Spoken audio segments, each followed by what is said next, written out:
And so just happy to be in the space with you all, and I'm hoping you gain some gems. I see my mentee in here. Hi, LaKendra, how are you?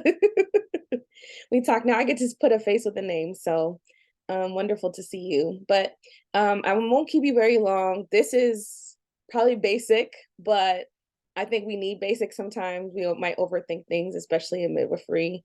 And in order to continue doing the work, we have to sustain ourselves. So, in case you don't know, my name is Diana Davison. I am a certified nurse midwife. I practice in Riverside.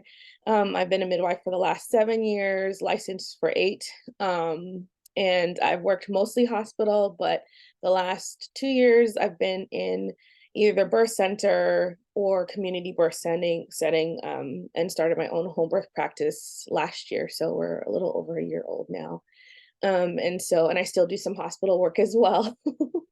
And just like loving midwifery and also adapting to it.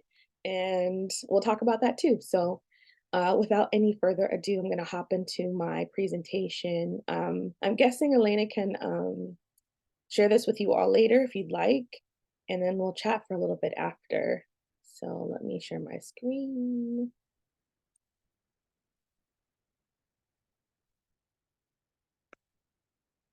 Okay. And it looks like we're going. So, of course, we're talking about establishing and maintaining self-care in midwifery.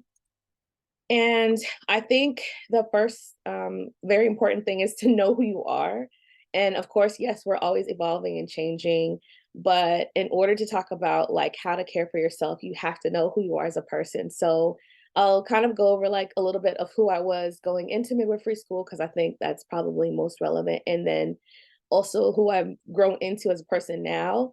Um, Actually, I guess this is probably the other way around, but I'm Black woman first, always. And I won't put anything else above that. So that's really important to me. And oftentimes I've found early in my practice, I was saying, I'm a midwife, I'm a midwife, I'm a midwife. And it's great, but like I'm more than that. And that's not to diminish midwifery, that is just to speak to who I am. So also a midwife, a friend, daughter, sister, niece, auntie, colleague, and I'm intentional about, and I'm trying to be intentional about who I am and how I show up in the world.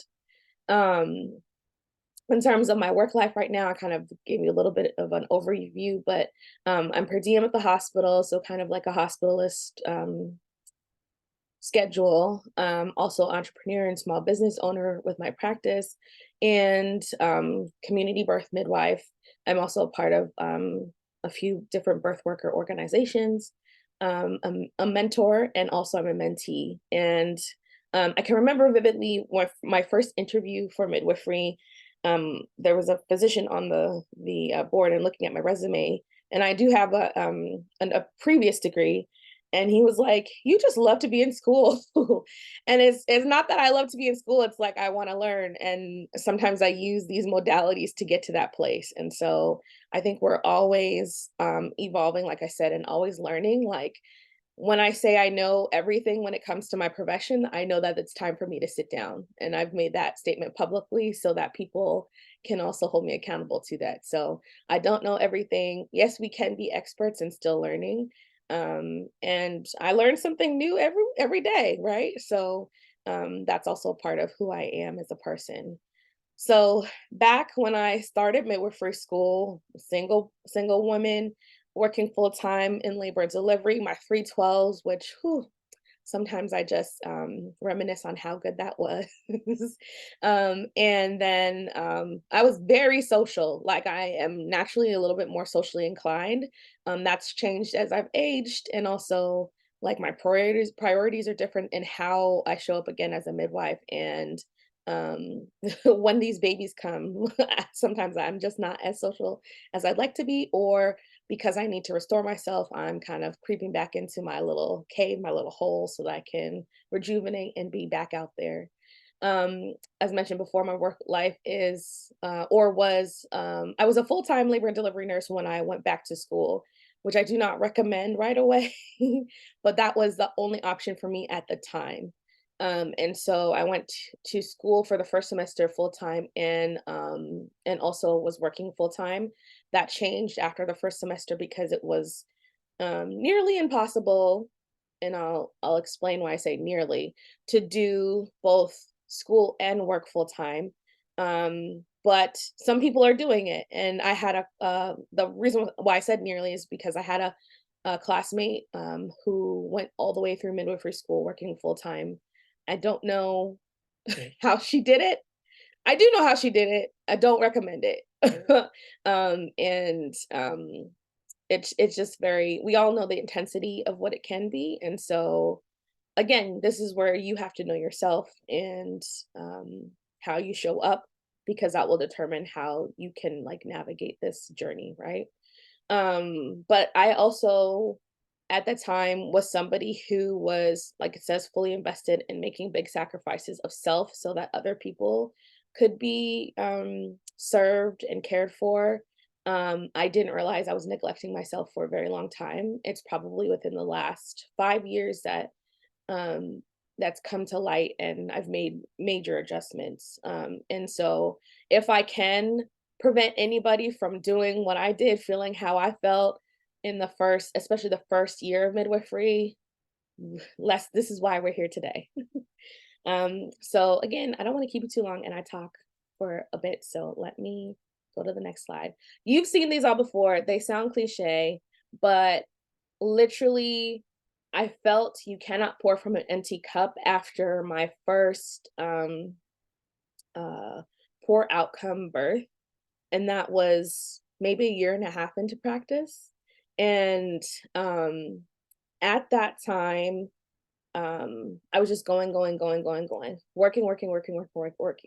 And when I come home, I would like, it's almost like I'm vegging out after my job. So like I had probably hadn't eaten all day, or maybe ate one meal. I would always be sure to make sure I ate breakfast before I left the house, because I never knew when I was going to eat again.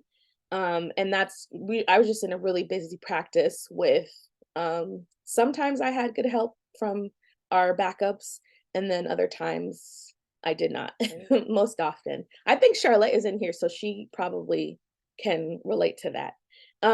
We used to work together. She's another mentor. Um, but after that happened, I was sitting, I returned back to clinic after we had some challenges, and sitting in clinic talking to a patient, and they're telling me all about, their pregnancy and the complications, etc. And there was like this emptiness. Like I wanted to care so badly, but I physically and emotionally could not. And so I know, again, these things sound very cliche, but it's the truth. Like when you get to that point where you just like, you have nothing left to give, it's like, it's not that I don't care. It's that I literally have dust in my cup, and I can't, there's nothing to give to you. So that was a really big wake up call. And then also being sure to take care of ourselves before we take care of anyone else. We've all heard about like when you get on an airplane, they're like, put the oxygen mask on yourself before you put it on anybody else. And it's so true, like, and I think naturally, again, in this profession, because we're of service and caring for others, we're so inclined to let me help and let me do these things. And of course, this is also personality dependent. So not everyone's like that. But I find the majority of midwives that I've come across is like, I really want to help.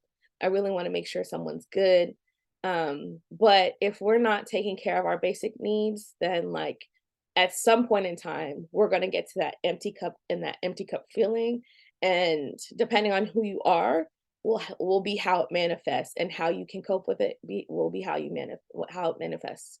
Um, I'll also say this too, as we came around to 2020, um, because of the poor birth outcome that I talked about before, there were legal ramifications that had to happen. Arbitration was coming up, and I'm being honest. I'm also being vague because like this is not something that I necessarily want to get into on a recorded session, but that maybe that's something we can talk about later. So I'll circle back to Elena, but um, there was quite a few legal things that were coming up, And I had to formulate something for my sanity and my peace. And I was realizing again, 40-hour plus work week at a busy hospital practice. What am I going to do to take care of myself? So when I thought arbitration was going to come up, I intentionally took time off or talked to my primary care and said, hey, like, I need to be away from work. Like, I can't do full time in this. Like, I need to make sure I have time away. So thankfully, the PCP happened to also work where I work, and she was very familiar with this situation. And she was like, "How much time do you want?" And I was like, 4 weeks. And my friends, who a few of them are therapists, were like, "You're gonna need more time than that." And so I started with the 4 weeks and ended up turning into 6, maybe 7 weeks. Best decision I could have done for myself. I didn't know how much I needed to be away. Ever since I started working, I've been working. It's not like, so some of us have been working since we've been teenagers, but ever since I started working, I've been working, and I don't know what it looks like to take a break from my job. I come from Also about me, I come from a Caribbean background where culturally, it's like you work until you die. And you might have multiple jobs, and that's just like, that's the norm. So even as I made the transition to per diem, I'm very close to my mom, and she was like, I just thought you were going to get this job and work there 30 years and retire. And I'm like, they'll kill me if I work there 30 years. And it's also shown up in my health as well. So 2020 was probably the time where I had the most revelation about um, really adjusting to make sure that I'm taking care of myself. Um, and this quote at the bottom, or this thought at the bottom, was something that happened with one of my mentors. She was actually my preceptor for midwifery school, and then became a colleague because I work where I went to did some of my clinicals. She said, when we get so good at taking care of others that we neglect ourselves, it isn't really good care, it's self sabotage. And she might have more so said it to me like, so are you really being good to yourself if you're not even paying attention to yourself, if you're giving everything to everyone else? And I was like, it really baffled me. It's again, it's very basic, a very basic thought, but it's like, how can we be good, so good to others, and we're not good to ourselves? So compassion is kind of like, self-compassion is where my mind is at these days, and giving grace to myself, knowing that I need it in order to continue to do the work. So, with all that said, I want to leave you all with at least a few principles and things to think about as you build your self care routine. I cannot stress this enough. If you can start this now, you're more likely to continue this as you get into your work. Um, Even as you evolve and change, I feel like you can take some of these principles and apply it. And life is always going to throw something at us. We know that. But if we can have the skills to cope, one of my friends always says, what's your emergency plan? So if you have a bad day and things go left at work, what are you doing? What are you eating? Who are you calling? What are you watching maybe? What are you reading? What are you not doing? Have that plan in your mind so that you have it ready and you don't have to like try to figure it out at that time. And readiness is something that's variable, right? Like we don't always have to be super prepared, but if we can have these things in our mind, it's just a step forward for when the situation occurs, right? So here are some of the principles that I came up with. Movement is number one. I was very active as a nurse. I would like work a night shift and then go to the gym after. I don't recommend that now. I'm no longer the spring chicken, as they call it, as I was. And so I wouldn't recommend that. But if you do work a night shift, and I mean, again, maybe that's your lifestyle, and that's up to you. But if you have the opportunity to move your body, please do so. The work that we do is very demanding, not just like it's mentally, but also physically, right? And so, especially those who are planning to go into the community birth space, the way that we move our bodies and the length of time that we move our bodies requires us to restore back into ourselves. So it can be as basic as stretching on a regular basis, walking, some kind of exercise that feeds your soul and feeds your body, massage, taking a bath. I strongly encourage that. And these are like kind of the principles that we use for pregnancy, right? So it's like, think of those same things and apply them to your life, because they're great methods to keep us like going, right? So the float pools, acupuncture, detox, getting adjustments, if you're able to, and dance. Like, I don't know about you all, but like for me, sometimes like good dance just, it not only makes me feel like so good, but like the next day I feel it in my body and I'm like, oh, I remember I had a good time, right? Or even if it's part of your daily routine where you're moving your hips, like we work so much in the womb space as well, that energy has to come out. And I'll say this too, when again, early in practice, it was with a client who was pushing and pushing for a very long time, that I realized how much energy and, like, for me, spirituality plays into this work, even when we don't realize it.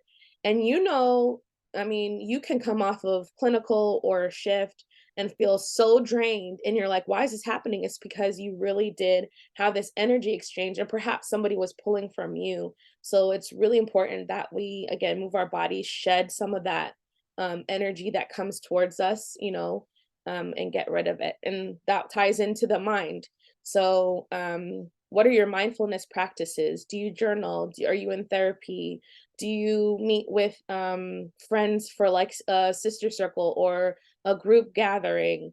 Are you intentional with your time? And it doesn't have to be, I think a lot of times we think I need to be in this mindfulness practice and I need to be doing an hour a day. A 5 minute or even 1 minute of mindful and intentional practice can go a long way. And then as you get into that more and more and more, you build, right? So you're going to want that because it's something that becomes beneficial for you, hopefully. Um, and of course, there is lots of healing with sharing. So even when it comes to, especially for the students, when it comes to like you're relaying your clinical experience with your classmates, there's healing in that because you're releasing like the tension from the day. You may make comparisons in preceptors, right? In talking with us, and I'll get to mentorship in a minute. We're able to kind of hopefully guide you through different situations, or maybe how to interact with your preceptor that you're working with clinically. It also translates into practice as well. So, like, much of the community birth setting has peer reviews. Not only is that for a place for us to come together and to go over like a case study or examples of what have happened in our community, it gives us a chance to offload. When we hold on to these things, and this is what was happening to me early in practice. I was going to work, watching these physicians walk by me as they go to lunch, not asking me if I'm okay, but I'm slammed in triage, and not getting an opportunity to eat. And all of the midwives around me were like, this is just how it is. And at some point you have to say, this can't be how it is. Like, I have to show up for myself. But again, in the first year, trying to figure it all out, I made do with what I had and what I knew and what I saw around me. Um, so if you have opportunities to share, that also allows for other people to maybe give you ideas if that's what you're looking for, right? And I encourage you as well, maybe to start your own support group within your class, or as you're in new practice with other new midwives, because that's going to be something that sustains you for a long period of time. So hopefully those things will help. So of course we have mentorship, right? Yeah, Yana, I'm sorry.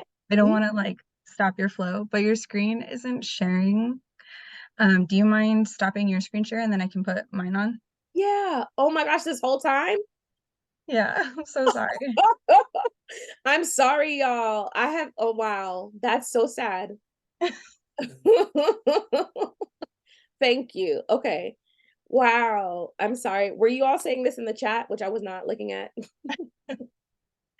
I'm so sorry. Well, let's catch up here because it's just a little bit left. So the next principle I talked about is mentorship, which we're in. It's all good. I didn't even see the chat messages pop up, so I had no idea. But of course, we have MMB. We have other mentorship programs, and hopefully they are the building blocks for you to reach out to somebody who has been there before, who has gone through something. And again, it's that healing through sharing, and then also discovery while you're in the process of everything.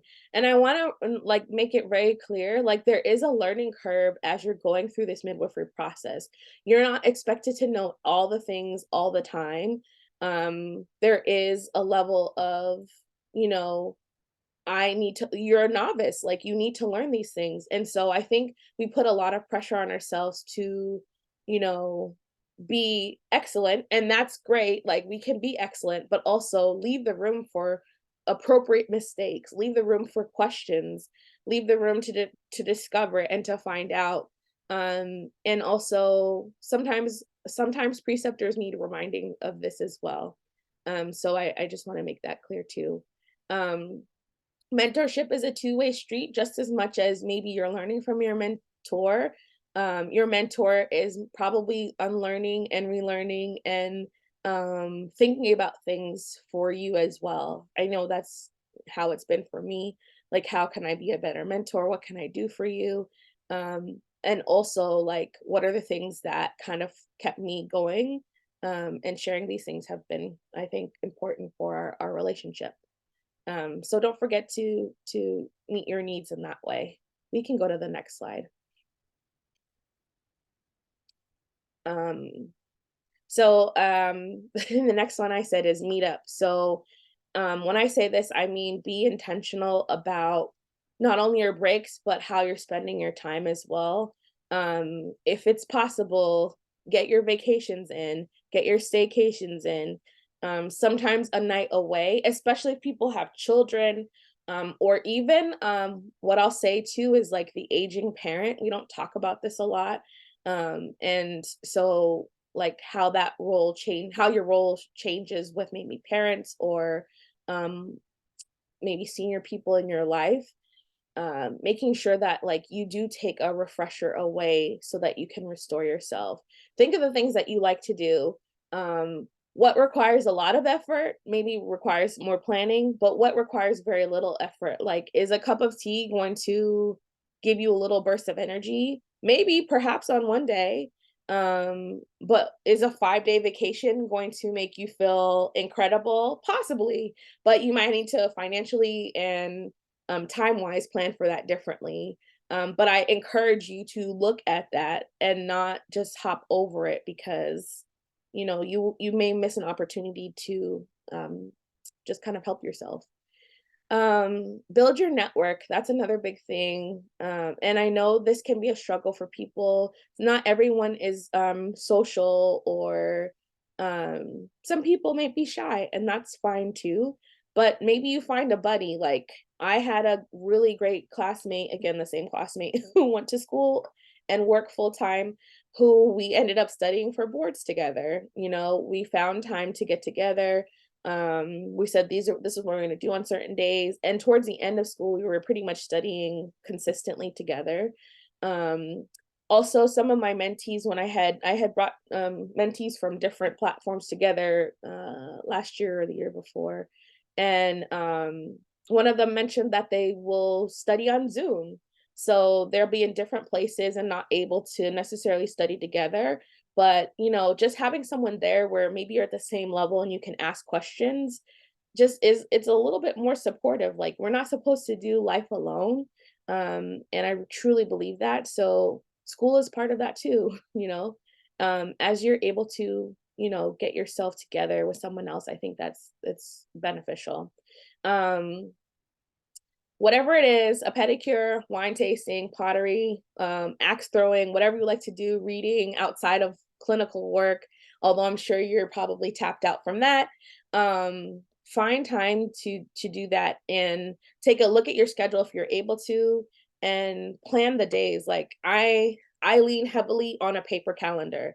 You can digitalize it all day, but what it's always going to come back to for me is a paper calendar. However it looks for you, I got to be able to see it, touch it, and write. And so when I can see everything down, I know when the available days are. And I'll also encourage you, try not to fill all that time up. Easier said than done. But as you're going into practice, try not to fill all that time up if possible. I know it's not always possible, but try your best so that you actually have days where you're like not doing anything. And I also want to say, do not feel guilty for taking a day off because, again, I think with our profession, we might feel really bad. I know for a lot of Black women, this is the case as well because we're supposed to show up in spaces in a certain way, and that's just toxic in the first place. But I would struggle with calling off. Like, I would need a mental health day, I would need to get away, and then finally convince myself to make the call off and take time for myself, and then have all these nerves about calling off and then see a message, someone's called off for the day, so we need coverage. And it's like, in some ways, it used to like unravel me. It's like I got to the place where I was comfortable even doing it, and now I feel terrible because I'm seeing this message go out. As much as possible, I know my words are one thing and feeling is another, but please don't feel guilty for taking the time that you need to in order to continue on, because otherwise you will break down. um let me make okay, a couple more minutes, we're almost done anyway. um Meals. So, I had gone to, and T was there too, the Midwifery's Public Health Conference this year. And as one of the presenters was talking, it hit home for me. Again, I'm still a single woman. I live by myself. I'm very used to it. But the midwives of the Deep South, as they were coming up, we're talking 1930s, 1940s, often were going far out to different rural areas, right? And I know times have changed, but we're still kind of in the same place, in certain ways. And so they're going out to care for the communities, to not only birth babies but also like be there for people who stub their toe and is bleeding and they got an infection, right? So many different modalities, taking people's children on who they couldn't take care of themselves. But what the community did, and some of it was, maybe I can't afford services but I can cook you a meal. And so these people are caring for their midwife community in that way. So if your friends show up for you, your family shows up for you in a way where they can support you through physical nourishment, I encourage you to lean into it and not feel bad about it. You might even want to make a meal train for yourself when you are going into finals or studying for boards. Like, hey, family, this is going to be a really crucial time. I may not want to talk about when I'm taking my test, but I'm studying for it. So during this week, can you send me a meal if you feel so inclined? There's no shame or shade in that, right? Additionally, oh boy, my poor mind. Oh, meal sharing. So a friend of mine and I had talked about like sometimes how much it can be overwhelming to just cook. I like to cook, but like with the schedule that I had at the time, I was like, when do I find time to do all this? And so we had talked about coming together to make meals and make food together, and that we could send, to ourselves or maybe even another friend, but take home with us. And that way the load is lessened. Like, let's like work smarter, not harder. So that's another idea that you could do. Get together and cook. Get together and cook and review your notes, right? Maybe with some classmates that you're comfortable doing that with. So, and if you live with people, also, maybe making it clear, like, hey, if I'm working a night shift or if I come from a birth and I was out for 24 hours, can you please like have this chili on the stove for me? Some people are more inclined to go to sleep right away. Most often after a birth, especially when I was working at the birth center, it was like, okay, what are we going to eat after this? And I was grateful because, and look at the shift. I started in a place where people would walk by me and I hadn't ate all day. They could care less, versus another midwife pouring into me and saying like, yo, you got to eat. We just expended all this energy. So before you get back on the road, before you leave here, we're door dashing and getting food here. It's so important. Like, these little things go a long way. Um and then I have a doula friend who, after every birth, goes and gets in and out. If you're familiar in California, oh yeah, we're all California. So she'll get in and out after every birth. Not the same thing. Maybe it's something like maybe fries, but that's her like little kind of like reward or my little me time. Like I know I'm gonna swerve into In and Out in the drive-through, get that before she goes home to the kids. That's what she has, right? So thinking about that. Last principle, and we'll close shortly. So you all can ask questions. The biggest lesson again for me, 2020, in that time that I took off from work, I was talking to midwives who had been practicing for a while. I was talking to midwives who were in the same arena as me. Like they were, we were all kind of graduated around the same time. I was talking to people who had just started work, and the theme that came across for me was make midwifery work for you. So we're often taught, like, at least for the CNM side, I feel like we're very much bred to be hospital-based midwives, and that's just like the reality. I knew going in what type of midwife I wanted to be, where I wanted to go. And I also, as I went into the hospital, I knew I was going to stay there. That was never my plan. Um, but in talking to all of these people, making midwifery work for them was clear. Like somebody was working in an abortion clinic. There was midwives who were coming out of community birth and going into clinics, or vice versa. There were midwives who were completely leaving the profession, which I'm not trying to to say, but to be fair, sometimes we have to leave to come back, and that's just like the truth. Like sometimes you have to step away and come back. Doesn't mean you love the profession any less. It just means you're doing what you need to do for yourself at this time. And one of my mentors has left the profession several times and come back, so that's just what she needed to do. I see you, Charlotte, and there's other avenues, like you talked to Charlotte too. There's other avenues of care that we can offer. Like maybe you need to be in telehealth for a while, right? Maybe you need to go to clinic, so like I'm going to 9 to 5 or 9 to 6 or 9 to 12, and this is what works for me. Maybe shift work works for you. I'm per diem right now, and most of my call in the hospital, or most of my time in the hospital, is on call. I don't go to clinic. I've been to clinic once in the last 2 years. It doesn't work for me. Like it's not for me right now. But you know what I do love? I do love going to see my community birth clients and spending 45 minutes to maybe an hour and a half in their home. I love that. So you may not come out knowing exactly what you want to do. I don't want you to put your pressure on yourself in that regard, but begin to dream of and think of what it can be like outside of what people are telling you to do. Okay. And then, like I said, there are many ways to midwife, and it's okay if this takes time. We're not looking for the quick and broke build. We're looking for the slow build and sustainable build. And I encourage you to center yourself and not your career. This is really important. You do not owe midwifery your entire life. Okay. Like you do not owe midwifery your entire life. Yes, we love to be in it. Yes, we love the work.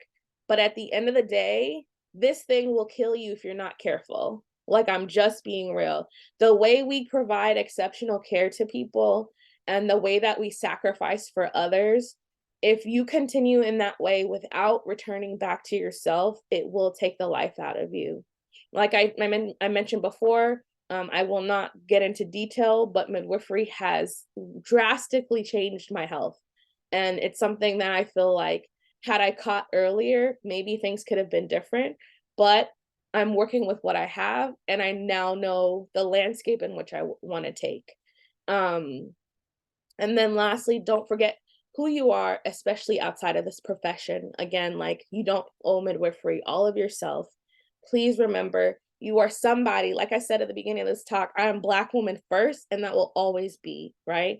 After that, it can come whatever else I want. That order can change, but I know who I am first, and then everything else comes after that. And that includes midwifery. As much as it is important to me and a vital part of my life, I'm somebody's child.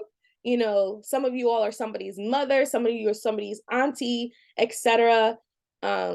You're that first before you're anything else, right? Okay, and so we're oh, I forgot, I can't do this. Next slide. We're done here. Just a reminder, you are human.